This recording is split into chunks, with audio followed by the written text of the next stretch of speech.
അന്ന് സണ്ണി മുംബൈയിൽ നിന്ന് പോകുന്നതിനു മുന്നേ ശ്രീദേവിയോട് സണ്ണിയുടെ മനസ്സിലുള്ള ആ ഒരു ഇഷ്ടം തുറന്നു പറഞ്ഞിരുന്നു. ഇഷ്ടമാണെങ്കിൽ അമ്മയെ കൂട്ടിക്കൊണ്ടുവരാമെന്ന് പറഞ്ഞതുപോലെ തമ്പിനോട് ഒരു സൂചന കൊടുത്തു. എല്ലാം അറിയുമ്പോൾ സമ്മതിച്ചാൽ മതിയെന്ന്. അന്ന് മാടമ്പിൽ നിന്ന് അവർ യാത്രയായി. മുംബൈയിലെത്തിയ നകുലനും ഗംഗയും വളരെ സന്തോഷത്തോടെയാണ് ജീവിതം നയിച്ചത്. ഒരിക്കൽ പോലും ഗംഗയിൽ നിന്ന് നാഗവല്ലി തിരിച്ചു വന്നിട്ടേയില്ല. അവർ അവരുടെ സന്തോഷകരമായ ജീവിതത്തിൽ ആസ്വദിച്ചു. പക്ഷേ സണ്ണി വീട്ടിലെത്തിയ ഉടനെ ആദ്യം അമ്മയോട് തനിക്കൊരു പെൺകുട്ടിയോടുള്ള ഇഷ്ടം തുറന്നു പറഞ്ഞു. കെട്ടാണ്ട് പിടിവാശിയിലിരുന്ന സണ്ണിക്ക് ഒരു പെൺകുട്ടിയെ ഇഷ്ടപ്പെടുക എന്നുള്ളത് അമ്മയ്ക്ക് വലിയ സന്തോഷമായിരുന്നു. ഉടനെ ആ പെൺകുട്ടിയെ കെട്ടിച്ചു കൊണ്ടുവരാനായിട്ട് അമ്മ തിടുക്കം കൂട്ടി. അങ്ങനെ സണ്ണിയും അമ്മയും കൂടെ ഗംഗയും നകുലനും മാടമ്പള്ളി തറവാട്ടിലേക്ക് പോയി. എല്ലാവരും ഒത്തുചേർന്ന് അവരുടെ വിവാഹം ഉറപ്പിച്ചു. അങ്ങനെ വർഷങ്ങൾ കടന്നുപോയി. ഗംഗയ്ക്കും നകുലനും ഒരു പെൺകുട്ടിയാണുള്ളത്. അവളിപ്പോൾ സ്വന്തമായി ബിസിനസ് നടത്തുന്ന ഒരു യുവതിയായി മാറി.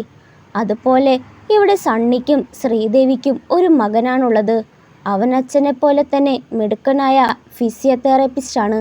അവന് അച്ഛൻ്റെ പാത പിന്തുടരാനാണ് ഇഷ്ടം. അച്ഛൻ അമ്മയെ എങ്ങനെയാണ് വളച്ചത് എന്നുള്ള എല്ലാ കഥയും അവനറിയാം.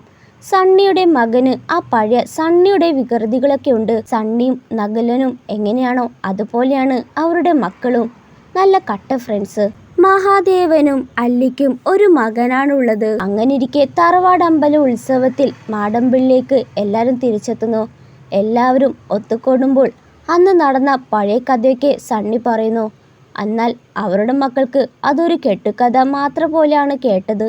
ആരും തന്നെ അത് കാര്യമായിട്ട് എടുത്തില്ല. ദാസപ്പൻ കുട്ടിയും ഉണ്ണിത്താനും ഒക്കെ അന്ന് ആ പ്രശ്നം കഴിഞ്ഞ പിന്നെ മാടമ്പിള്ളിയെ നോക്കി നടത്തുന്നത്.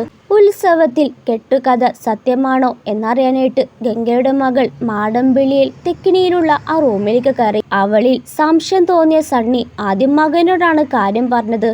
അന്ന് രാത്രി ദുർഗാഷ്ടമിക്ക് അവളിൽ നാഗവല്ലി കയറി അമ്മയെപ്പോലെ ഡ്രസ്സെല്ലാം മാറി നൃത്തം ആടാൻ തുടങ്ങി.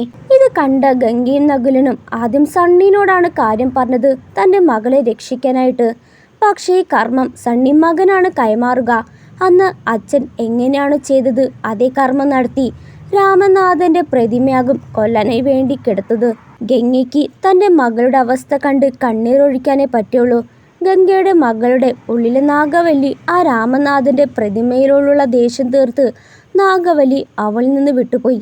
സണ്ണിയുടെ മകൻ ചെയ്ത വലിയ കാര്യത്തിന് അഭിമാനമാകും സണ്ണിക്ക് ശ്രീദേവിക്കും. എല്ലാ ഉത്സവം കഴിഞ്ഞ് തറവാട്ടുകാരോട് യാത്രയൊക്കെ പറഞ്ഞ് അവർ വീണ്ടും വരാമെന്ന പ്രതീക്ഷയിൽ പോവുകയാണ്.